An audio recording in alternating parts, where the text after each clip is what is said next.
Good morning, everyone. I am Manoj. I am going to present a Python presentation on the topic choosing between list and tuples on sensor data. So let's begin with the introduction. In the world of embedded system and IoT, sensors data is constantly generated and processed. This data often includes temperature, humidity, pressure, or motion reading that must be analyzed and stored efficiently. Python, being a powerful and flexible language, offers two common data structures like lists and tuples that can be used for handling such data. While both list and tuples are used to store collection of data, they have key differences like list and mutable, meaning they can be changed after creation, whereas tuples are immutable, meaning their content cannot be altered. This restrictions plays an important role when choosing the appropriate structure for sensor data processing, especially when considered factors like performance, security, and memory usage. This presentation explores how and when to use list versus tuples for processing sensors reading using string manipulation and conditional logic in Python to dynamically decide the best structure for the task. Now, the problem statement given was in sensor based application, large volumes of real time data need to be processed efficiently. However, not all operations on this data require modifications. Some operations need to be preserve the data's integrity. Example, historical records, while others may need to filter, sort, or update the reading dynamically. The challenges lies in selecting the appropriate data structures for each type of operations to ensure both optimal performance and code safety. A dynamic system is needed, one that can process raw sensor strings, extract useful data, and then use between using a list or a tuple based on whether the data needs to be modified. There are some goals of the project. Those are process incoming sensors data using string manipulation, dynamically determine whether to store the data in a list or topic, depending on whether it will be modified. Implement a Python program that automates this decision, ensures efficient and secure data processing. Thank you. And my next friend is going to further continue about this presentation. Myself, Nadish, I am going to explain the algorithm and the implementation of our code. In algorithm, you have 10 steps. The first step is the program starts. In the second step, the program takes a user input, the sensor readings in a comma separated string. In a third step, splitting the string into the required readings. In fourth step, the strings are converted into float values. If the values are in other characters, the warning will be shown. In the fifth step, user will be asked for choices to store the data in a secure manner or for a modification. In a sixth, decide the data structure. Use a list if the operation is modified or use a tuple if the operation is logged. In a seventh, perform the required operation. For modification, detect anomalies and replace them with a none. For logging, store the valid readings directly without changes. In the eighth step, display the processed readings. In a ninth step, explain the choice of data structure to the user. In the tenth, the program ends, and I am going to explain implementation of the implementation approach. Input handling is done by input function. Split and strip are also used for string manipulation. For validation and filtering, use a try except block to attempt conversion of each reading to a float. If a value cannot be converted, display a warning and skip it. For dynamic data structure selection, operations requires modifying the data. Choose the list because it is mutable. If the operation is to store the readings securely without any change, the program chooses a tuple because it is immutable. Data processing. In the modify operation, scan through the list and replace readings that are out of a normal range.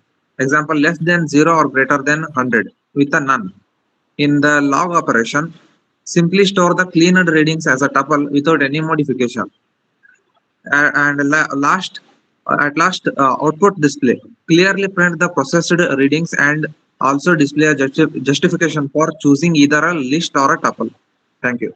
Everyone, myself Navin. I am telling justification of data structures. We have first list is a mutable, and when a list is a collection of items that can be changed, you can update, add, or remove items after creating it. Why use a list?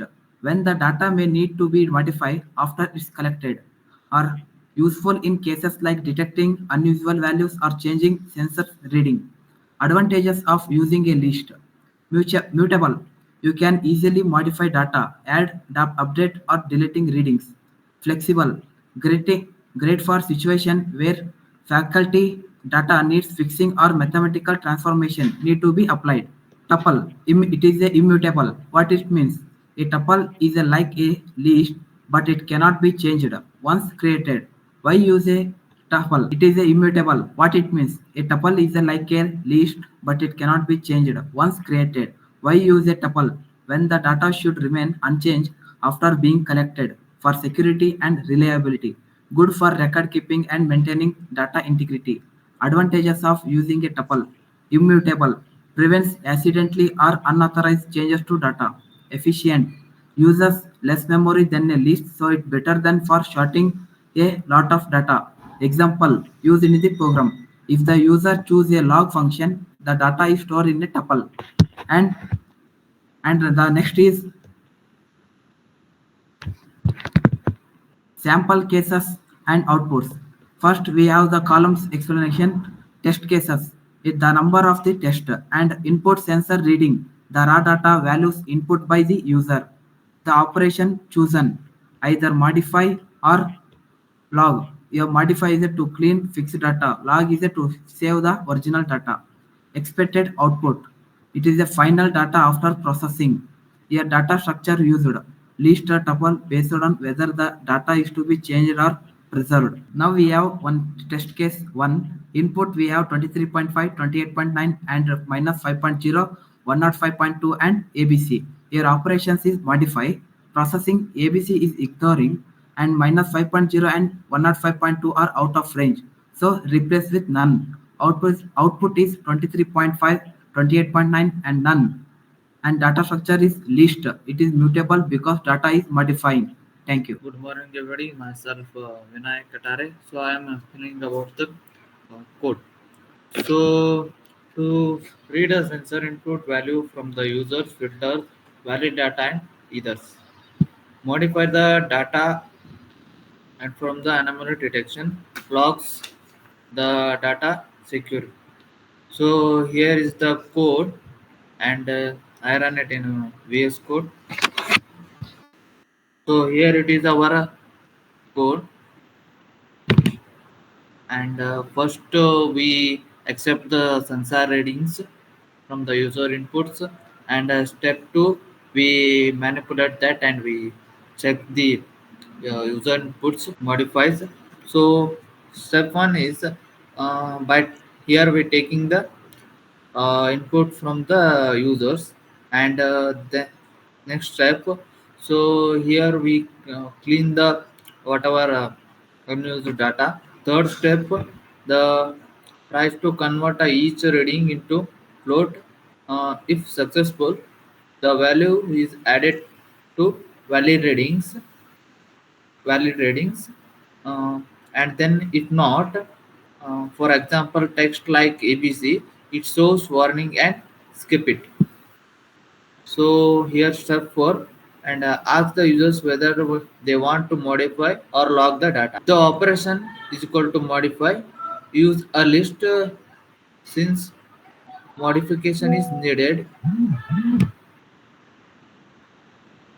Detection anomalous value greater than smaller than 0 or greater than uh, greater than 100 and replace them with a none, means with out of a range it replace it as a none for the list and then print both modification and original value readings.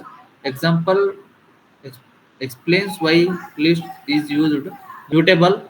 So list is mutable for so why that wise we are using this. If a operation is log, if a operation is log, uses a tuple for the secure logging.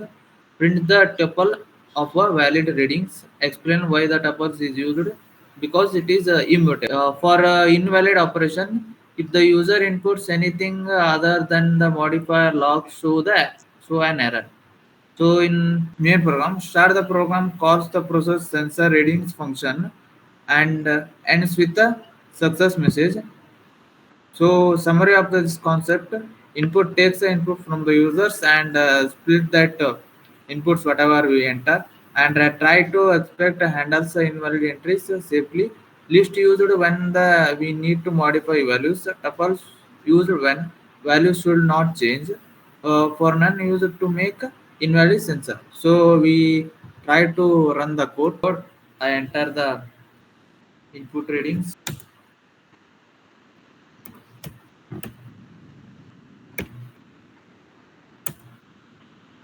So as we see, I enter 23.5, 28.9 and minus 5, 105.2. So our sensor reading within the range like 0 to 100. So here is minus 5 which is out of the range, and 105 is also one of the range, out of the range. So we enter the operation type like modify.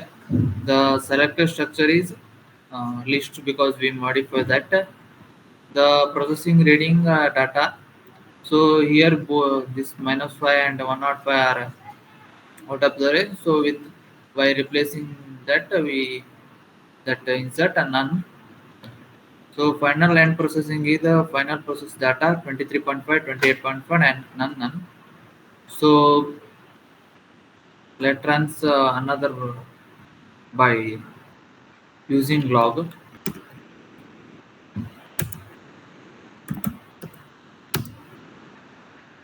So as we see, the for log I enter the data for operation type or log. For select for data structure is a tuple because tuple is immutable. So here minus 5 and 105 is not changed. So that's all. So by using tuples and list, we perform operations. List can be mutable, so we replace that out of the range of values as none. And in tuples, we we enter the data same as whatever we enter. So thank you. So I'm going to explain the last topic of this presentation, that is conclusion. So efficient and secure handling of sensor data is essential in modern application, especially in IoT and real-time systems. By understanding these key differences between list and tuples in Python, we can make smarter decisions about how to store and manipulate this data. These projects demonstrate how to dynamically select between list and tuple based on the nature of the operation, choosing list of for mutable operations and tuple for fixed read-only data. This approach not only improves memory and performance efficiency, but also helps maintain data integrity where required. In summary, thoughtful selection of data structure is not just a coding practice, it's a fundamental aspect of writing reliable, scalable, and optimized Python programs for real world sensors data processing tasks.